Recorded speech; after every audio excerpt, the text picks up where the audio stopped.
Welcome to Website Success. I'm your host, Chrissy Ray, and today we are going to bust some myths about building your own website. Something I hear all the time from clients, from students. Chrissy, I could never build my own website. Well, because I help people do that all the time, I'm here to tell you that that is absolutely not true. Every year, I help dozens of students launch their mostly DIY websites. And I say mostly DIY because I was there to help them when they needed it. And a lot of these students that I get, they call themselves tech challenged.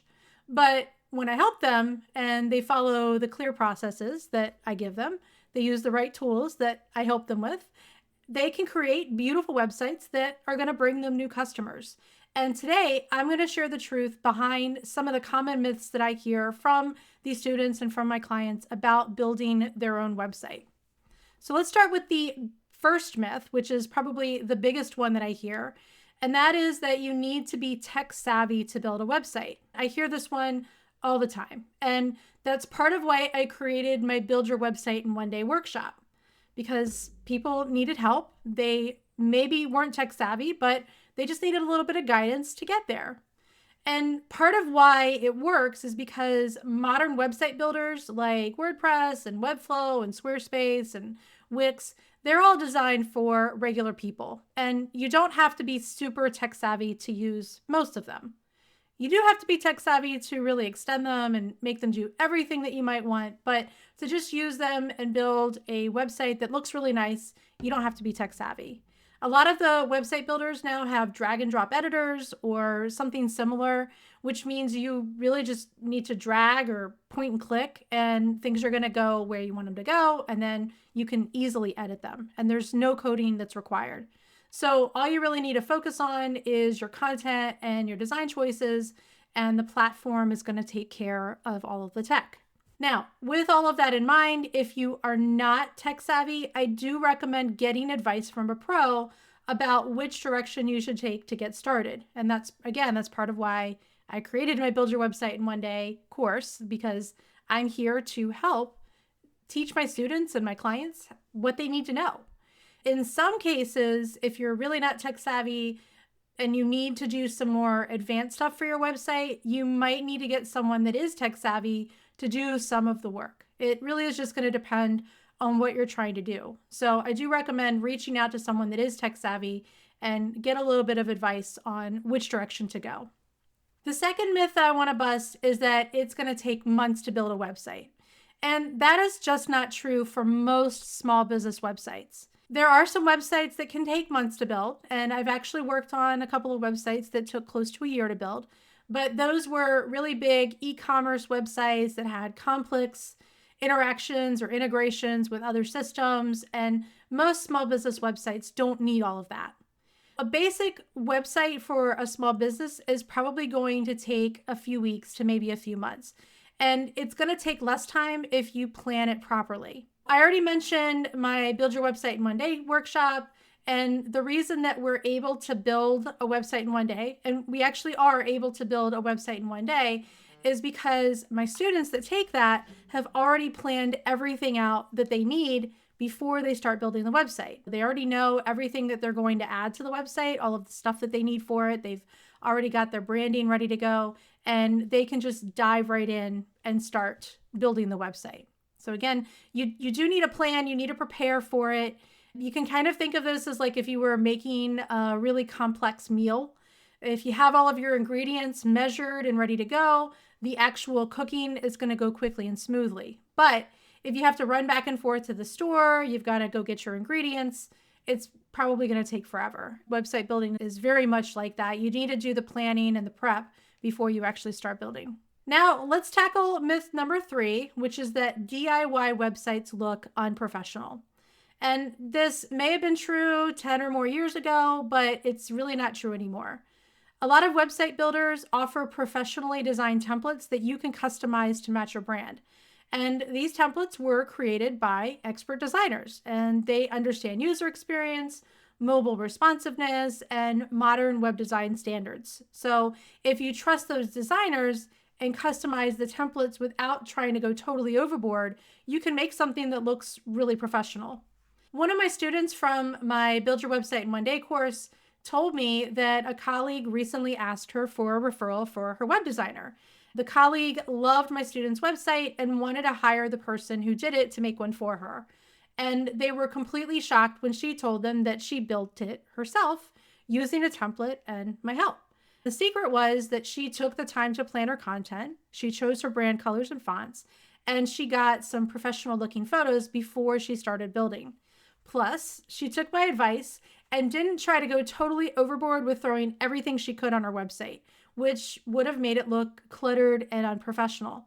I can't tell you how many times I've had students or clients take every design element that they can and add it to their website, and then they come back to me and they're like, my website doesn't look the way that it did when you built it. Can you fix it? And usually it's just a matter of taking some of the stuff off of the website. So less is more, or less is often more, not always, but less is often more when it comes to websites. So go back and listen to my episodes with Eve Simon from a couple of episodes ago for some great tips on designing your websites.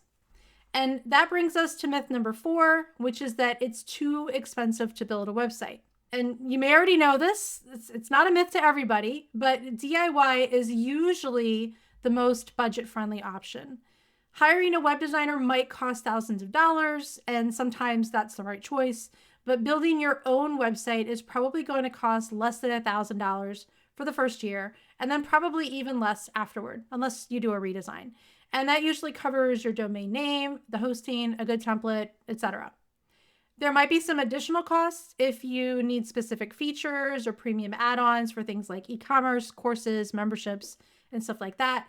But you can start small and add those things as your business grows. Just remember that your website is an investment that helps you get more customers. So even if you're putting $1,000 into it, or even if you're paying a professional to do it for you and you're putting more than $1,000 into it, it should pay for itself pretty quickly.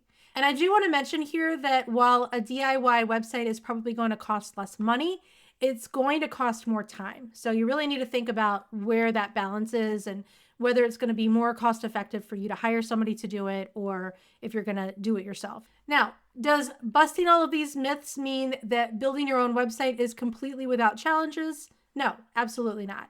But the challenges are usually going to be about creating your content, choosing the right images, and figuring out the best way to present your information. And those are going to be the exact same challenges that you would face even if you hired somebody to build your website. So what do you need to actually build a successful website on your own? I've got a list for you. Number 1, you want a clear plan for your website. So knowing what pages you need and what content is going to go on them. You need all of that information plus a bunch more to really plan out your website.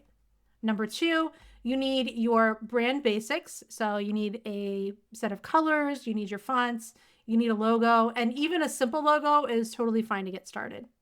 Number 3, you also need to have great content, which does include photos and images that are going to work with your website. And number 4, you also need a reliable website builder that's going to match your needs. And finally, number 5, you need the willingness to learn and try new things. And I've got some good news for you. I'm hosting a free website quick start challenge starting on December 4th. And we will work on the first 3 of those things together. We'll create your website plan, we'll get your brand basics sorted out, and we'll start working on your content. Then, if you want to build the website yourself, you can join me for my Build Your Website in One Day course on December 14th. And I will walk you through the actual building process step by step. You'll do it live with me, holding your hand, holding your virtual hand, and you'll be able to build your website in one day. You might need a few days after that or a few weeks after that to finish it up and add the finishing touches to it, but you'll be able to build the bulk of your website in one day. I'll put the links for both the Website Quick Start Challenge and the Build Your Website in One Day workshop in the show notes, which you can find with this episode at websitesuccessacademy.com/podcast. I just want you to remember one thing here. Every web developer or web designer, they DIY'd it the first time. And mine was back in 1995, and I'll let you in on a little secret. It did not look professional at all. But the point is, I was not born knowing how to make a great looking website. I learned how to do it. I taught myself how to do it. But you can do it too. And now you have professional web developers out there that can help you. So with the right guidance, the right resources, you can absolutely build your own professional looking website. If for whatever reason you don't want to do it yourself, you can always hire someone to help you. So go back and listen to episode 38, where I talk about DIY versus hiring a pro, and I go into that in much more detail. That's all I've got for now. Thank you so much for joining me. If you enjoyed this episode, please subscribe, leave me a review, and come back for the next episode. And if you have any questions, make sure you join my Website Success Lounge Facebook group. The link for that will be in the show notes, and you can ask your questions there. Thanks for tuning in, and I look forward to chatting with you again soon.